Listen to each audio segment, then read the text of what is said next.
Сәлеме балалар, барлықтарыңызға қайырлы күн. Бүгінгі біздің сабағымызға қош келдіңіздер. Сабағымызды бастамас бұрын оқушылармен сіздермен бір серпілу сәтін өткім келіпті. Қазір мен осы Қазақстанның кез келген бір қаласын атауын айтатын боламын. Сіздер, мысалы мен Алматы деп немесе Астана деп айтатын болсам, соңғы әрпі адан аяқталып тұр, иә? Келесі оқушы дәл сол адан басталатын қаланың атауын айту керек, жалғастыру керек. Келістік? Қала, жер, су атаулары бола береді. Жақсы ма? Ал мен бірінші айтамын. Астана қайда? Ал айтамын. Атырау, Удан басқалардың кім айтады келесі? Удан басқалардың жер, су атаулары. Кім? Ал айтамын. Жақсы. Өскемен, ал Н-дан басталатын қандай қала атауы бар? Адалқас айтады. Нұр-Сұлтан, тағы да Н-мен аяқталды. Н-дан басталатын тағы қандай? Жер, су атаулары, өзен атауы болуы мүмкін Қазақстан аумағында. Айгерімнен басқа тағы кім? Ал Айгерім. Ніл өзені. Ніл өзені, иә? Жақсы балалар. Жақсы, өте жақсы. Енді осы зерттеу сәтімізді аяқтайық. Бұл зерттеу сәті балалар не үшін мен өткіздім?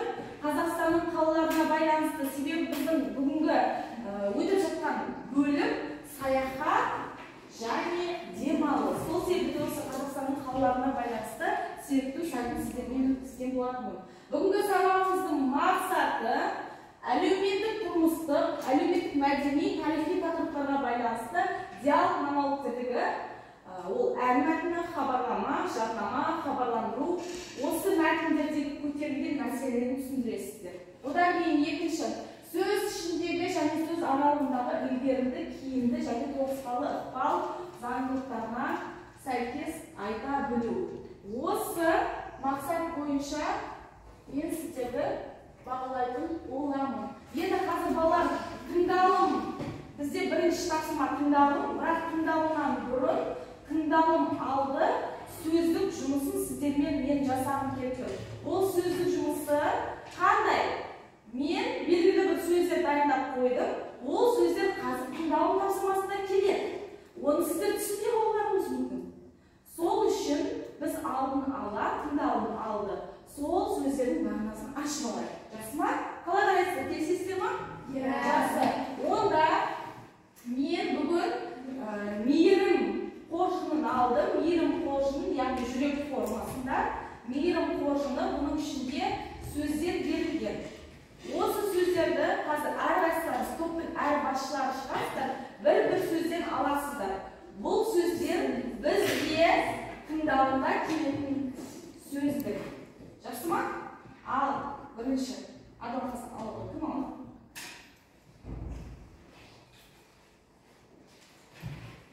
Кім алады? Екінші топты. Ал, жақсы. Үшінші топ. Сіздерге белгілі бір сөздер берілді. Солардың мағынасын жазасыздар. Кестік па? Ал мағынасын жазып алайық. Иә, соның мағынасын жазасыздар. Бұл бізде тыңдалым алып тапсырма. Бұл сөздер қазір бізде тыңдалым жұмысында келеді бізге. Тыңдалым жұмысында бізге келетін болады. 2 минут уақыт беремін. Орындаймыз.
болып табылады. Түбектің арқасында ол бір орында қозғалмай тұрады. Жақсы, өте жақсы, дұрыс жауап.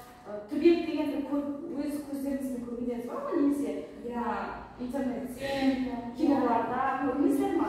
Түсіндіңіздер ғой, түбектің не екенін себебі қазір өмірде тыңдалған түбектерге. Жақсы. Екінші, адам қасықтайсыздар ма? Бірінші топ жақсы айтады. Тұтас биікке қойылатын тас белгі. Жақсы, өте жақсы. Одан кейін үшінші топ сіздерде Академик құрметті ғылыми атақ.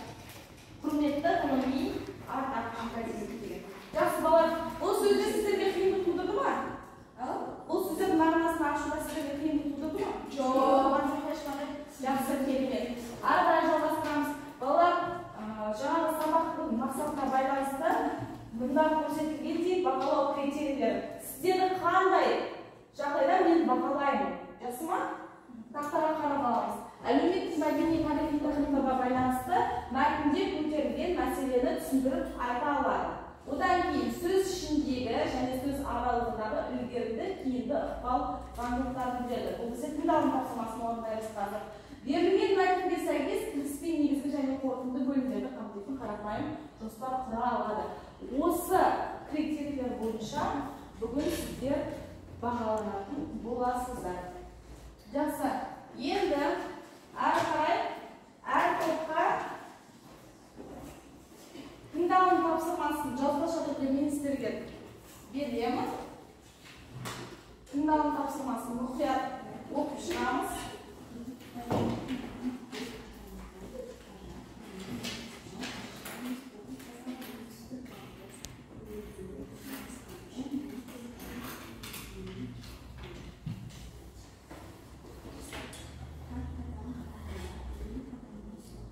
Мұқият оқып шығамыз мәтінді. Мәтінді оқып шығуға 2 минут уақыт беремін.